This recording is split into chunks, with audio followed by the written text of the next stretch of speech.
Good evening, everyone, and welcome to the opening ceremony of the Symposium. Professor Sarah Stroumsa, Rector of the Hebrew University of Jerusalem, His Excellency Ambassador Sato, Ambassador of Japan to Israel, honorable professors, colleagues, students, and guests. I wish to thank you all for coming all the way to Jerusalem and attending this symposium from Tokyo in the east and New Jersey in the west, London in the north, and I think Beersheba in the south. This probably is the biggest symposium of its kind ever to take place in Israel. On this occasion of 60 years of diplomatic relations between Israel and Japan, a group of no less than 58 distinguished scholars have gathered to reflect on the history of relations and discuss future attainments and opportunities. 60 years is a good time to commemorate the establishment of relations between Israel and Japan. According to the Chinese zodiac, which is divided into 12 years represented by different animals and 5 elements, a full cycle is being completed once in 60 years. This year, 2012, is the year of the dragon combined with the element of water, a water dragon. The water dragon is marked by great strength and resiliency, a powerful dragon with a strong temperament which pursues his enthusiasm fearlessly. Just like we did 60 years ago, we should therefore pursue 60 more years of Israeli-Japanese relations enthusiastically and fearlessly. In Japan, turning 60 is also an important period in a person's life, called kanreki in Japanese. It is when your life has come full circle, when the clock resets, and when you start a new cycle of life. Back at the Edo period, the age of 61 was considered as a kind of rebirth, a return to one's birth sign. The next step would be the age of 80, which means a distinguished status of elderhood, or chuju in Japanese. And of course, the age of 100, which marks a great achievement, the most distinguished status called juju. So we will probably all have to gather here again another 20 years and 40 years for another symposium. I would like to invite His Excellency Ambassador Sato Hideo, Ambassador of Japan to Israel. Ambassador Sato joined the Ministry of Foreign Affairs of Japan in May 1982 and has since assumed a number of key positions. In August 2005, he became the director of the First Middle East Division, Middle Eastern and African Affairs Bureau. Before coming to Israel, Ambassador Sato also served as an ambassador to the Islamic Republic of Afghanistan and to the Kingdom of Bahrain. Ambassador Sato, please.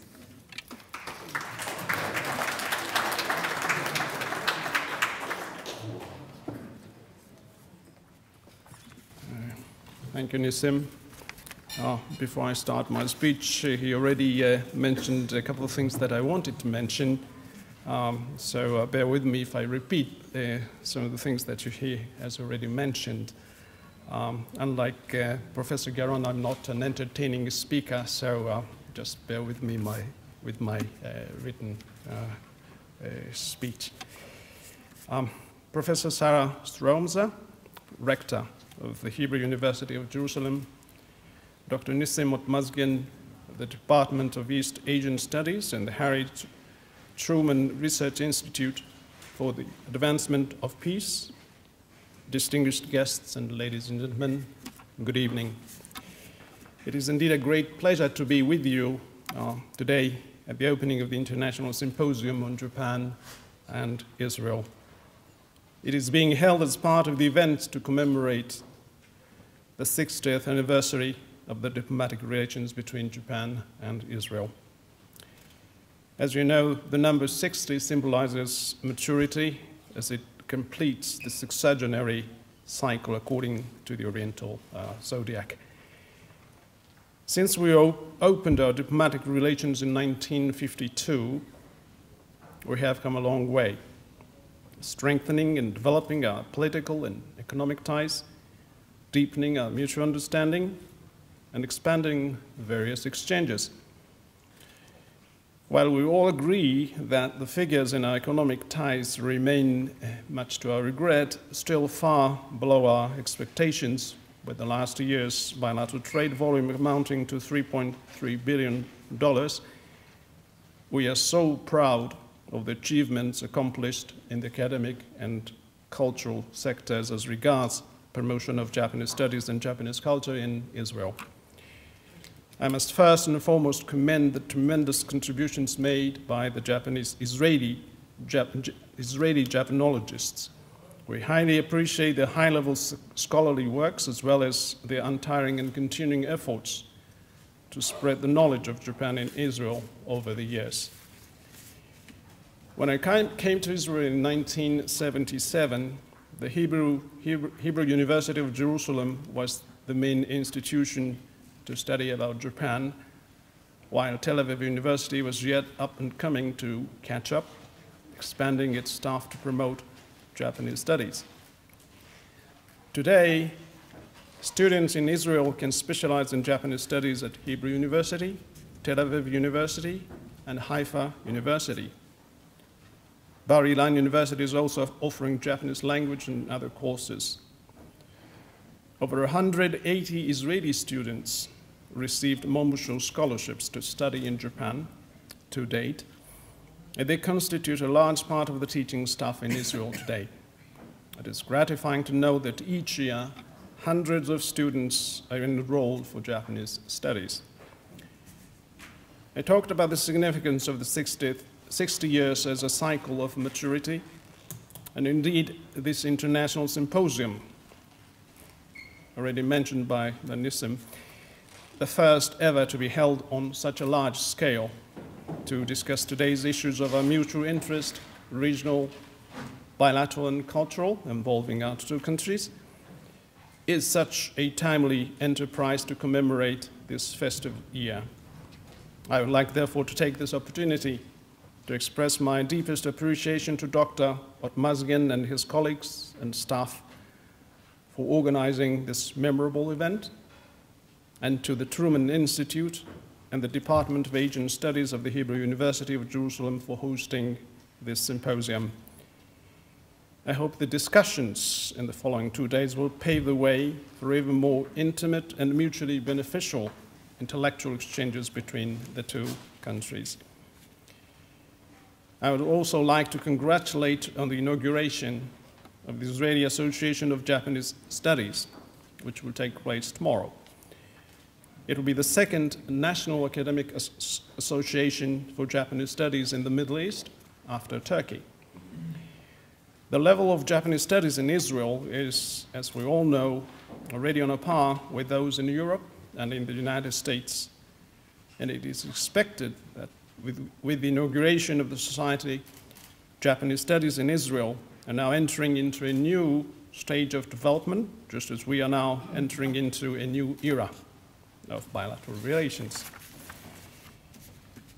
I wish to express my thanks again to those who have worked so hard to make this symposium possible, to the Hebrew University of Jerusalem for its leading role over the years to advance Japanese studies in Israel, to Tel Aviv University and Haifa University to have dared to challenge the Hebrew University and to have successfully demonopolized Japanese studies in Israel.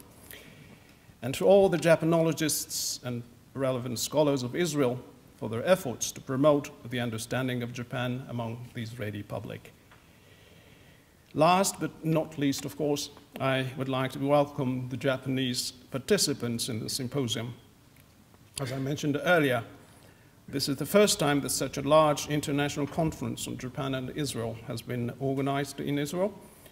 And this is the first time for me to see so many guests from Japan participating at a time in an international conference in Israel. Contributions from the Japanese side are essential for further development of Japanese studies in Israel.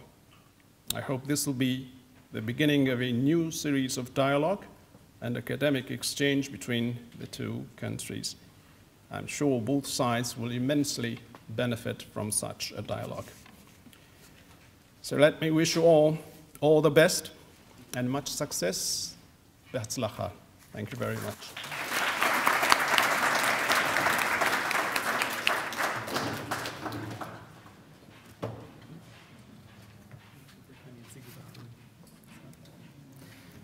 Thank you very much, Ambassador Sato. I would like to invite Professor Sarah Stroumsa, Rector of the Hebrew University of Jerusalem. Professor Stroumsa is the Elie St. Jacques Ormut Professor of Arabic Studies. She has received her PhD from the Hebrew University in 1984 and has since assumed a number of fellowships and visiting positions at various universities and research institutions across the world. Professor Stroumsa's research interests include intellectual history in the Muslim world, philosophy and theology in Arabic in the early Islamic Middle Ages, medieval Judeo-Arabic literature, and the transmission of ideas between religious communities in the medieval world of Islam. She has published a big number of books and articles on these issues. I also know that Professor Stroumsa has a special affection and interest in Japan, and I may testify that she was always ready to aid our initiatives here at the Hebrew University in the field of Japanese studies. Professor Stroumsa, please.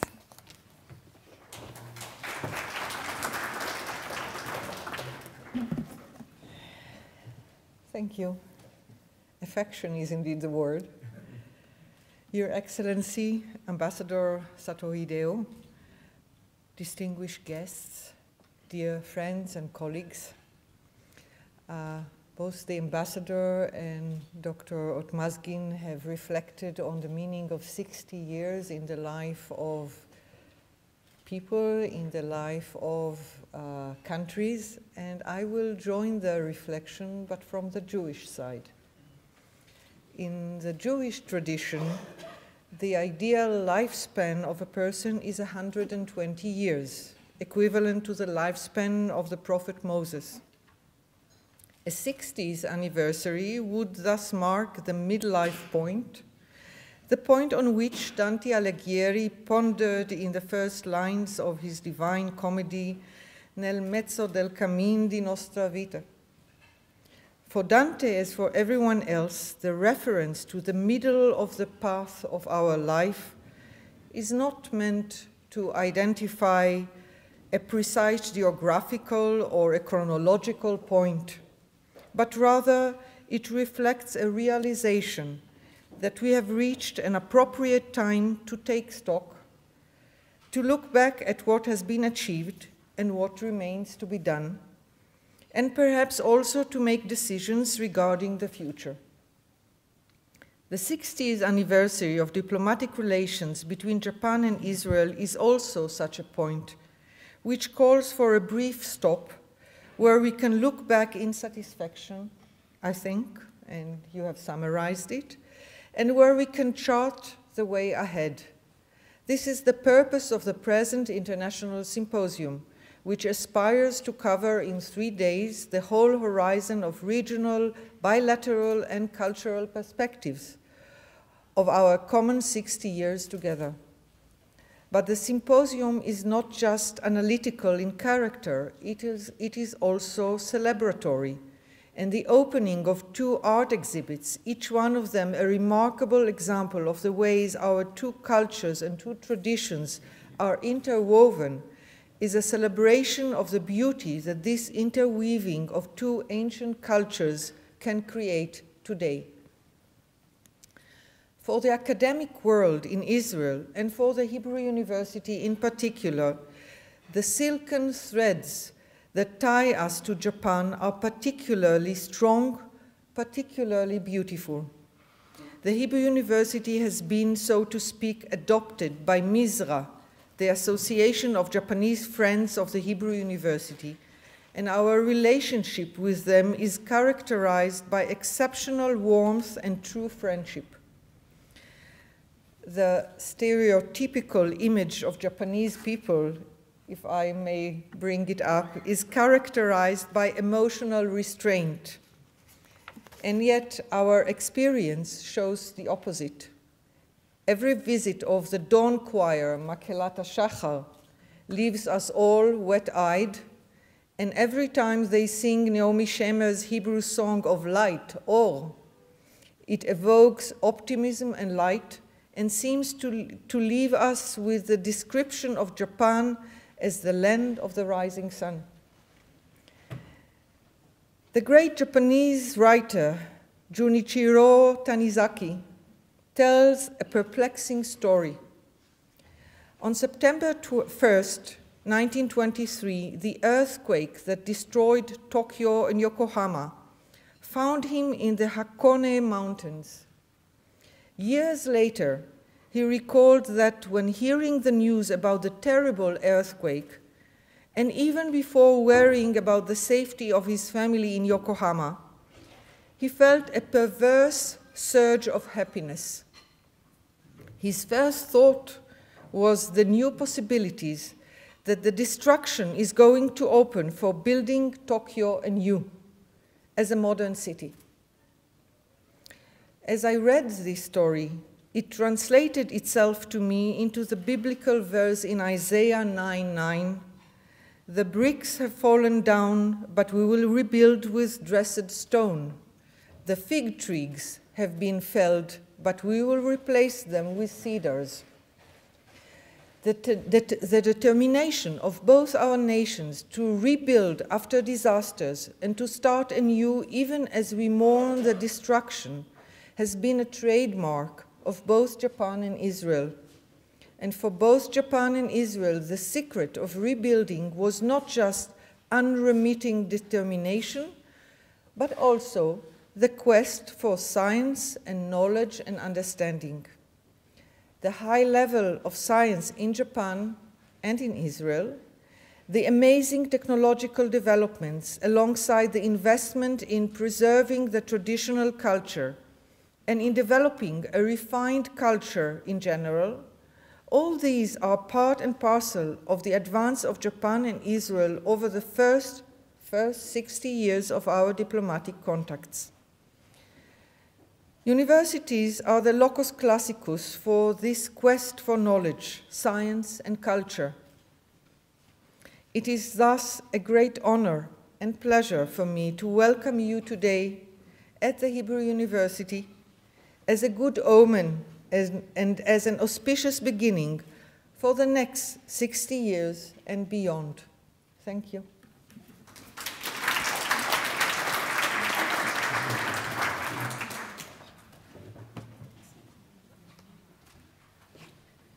Thank you. We will now turn to musical interlude made especially for this event. A medley of 4 favorite melodies from Japan, Israel, and the Middle East, performed by Dr.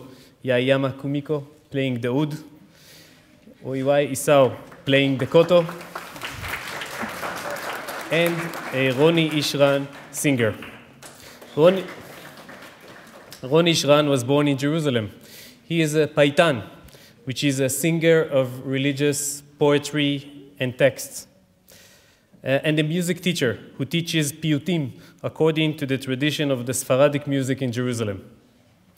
Oiwa Isao started to play the Koto at the age of 18.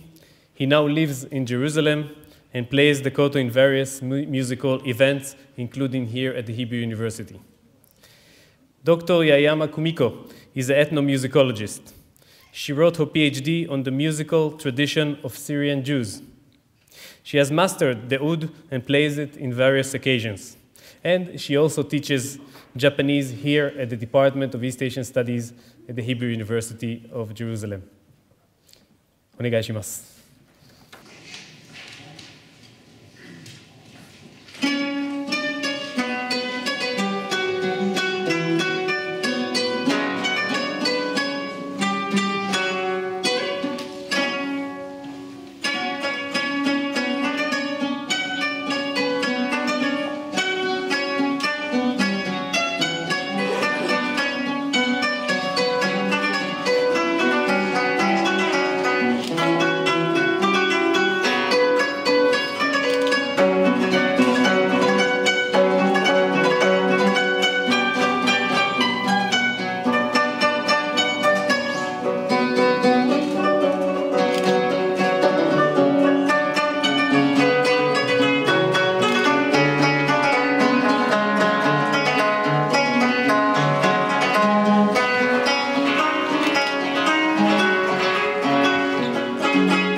This was amazing. Thank you very much.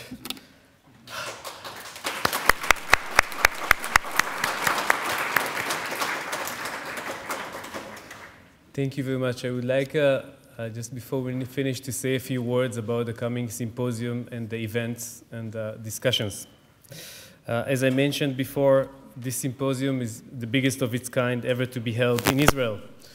The discussions are divided into no less than 15 panels, 2 round tables, and a fascinating keynote speech we just heard by Professor Sheldon Garan of Princeton University. As part of the 3 days, we also have the opening of the 2 galleries exhibiting Japanese art in Israel.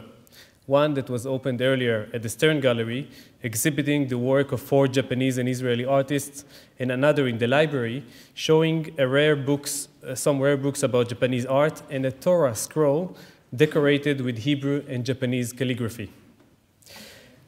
When we thought about the symposium, we envisioned it not only as a milestone in the cultural and educational relations between Japan and Israel, but also as an intellectual project with a wider academic and theoretical value.